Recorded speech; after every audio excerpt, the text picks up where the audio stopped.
சேலம் மாவட்டம் காடையாம்பட்டி வட்டம் செம்மாண்டப்பட்டியில் அமைந்துள்ள அருள்மிகு ஸ்ரீ நீர் விநாயகர் மற்றும் அருள்மிகு ஸ்ரீ நீர் மாரியம்மன் மற்றும் நவகிரக பரிகார தெய்வங்களுக்கு குடமுழக்கு விழா நேற்று காலை நடைபெற்றது.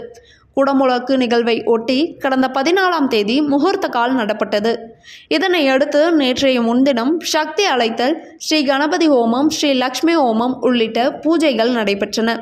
இதன் தொடர்ச்சியாக ஊமக்கவுண்டம்பட்டி காளியம்மன் ஆலயத்தில் இருந்து தீர்த்தம் கொண்டு வரும் நிகழ்வு நடைபெற்றது. சேலத்தின் பிரபல சமூக சேவகரும் பாஜக தமிழக மாநில விவசாய அணி செயலாளரும் ஸ்ரீ நீர் மாரியம்மன் ஆலய கமிட்டி தலைவரும் ஆன ஆர். பார்த்தசாரதி தலைமையில் மேளதாளம் முழங்க 1000க்கும் மேற்பட்ட பக்தர்கள் தீர்த்த குடங்களை தலையில் ஏந்தியபடி சுமார் 3 கிலோமீட்டர் தூரம் வரை வெகு விமர்சையாக நடைபெற்ற ஊர்வலம் செம்மாண்டப்பட்டி ஸ்ரீ நீர் மாரியம்மன் ஆலயத்தில் நிறைவடைந்தது. பின்னர் மாலை மங்கள இசை, கும்ப அலங்காரம் முதல் கால பூஜையுடன் மகா தீப ஆராதனை செய்யப்பட்டு பக்தர்களுக்கு பிரசாதம் வழங்கப்பட்டது.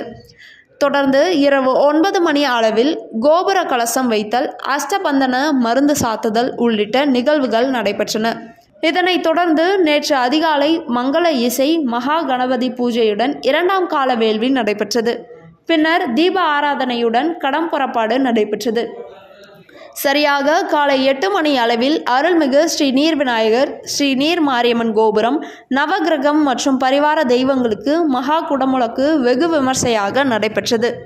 நீர் மாரியம்மன் கோவில் கமிட்டி தலைவரும் சேலத்தின் சமூக ஆர்வலரும் தமிழக பாஜகவின் மாநில விவசாய அணி செயலாளருமான ஆர். பார்த்தசாரதி தலைமையில் நடைபெற்ற இந்த மகா குடமுழக்கு விழாவில் பாஜகவின் தமிழக மாநில துணைத் தலைவர் KP ராமலிங்கம் சிறப்பு அழைப்பாளராக கலந்து கொண்டார்.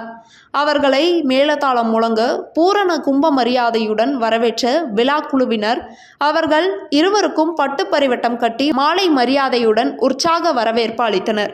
KP ராமலிங்கம் மற்றும் ஓய்வு பெற்ற வணிக வரி இணை ஆணையர் V. மாணிக்கம் ஆகியோர் முன்னிலையில் ஆர். பார்த்தசாரதி அவர்களால் கும்பம் கோபுரத்திற்கு கொண்டு செல்லப்பட்டு கலசத்திற்கு அபிஷேகம் செய்யப்பட்டது. தொடர்ந்து பூஜைகள் நடைபெற்று மகா தீபாராதனை காண்பிக்கப்பட்டது. குடமுழக்கினை காண பல ஊர்களிலிருந்தும் திரளான பக்தர்கள் கலந்து கொண்டனர். குடமுழக்கினை தொடர்ந்து இன்று முதல் மண்டல பூஜை நடைபெற உள்ளது.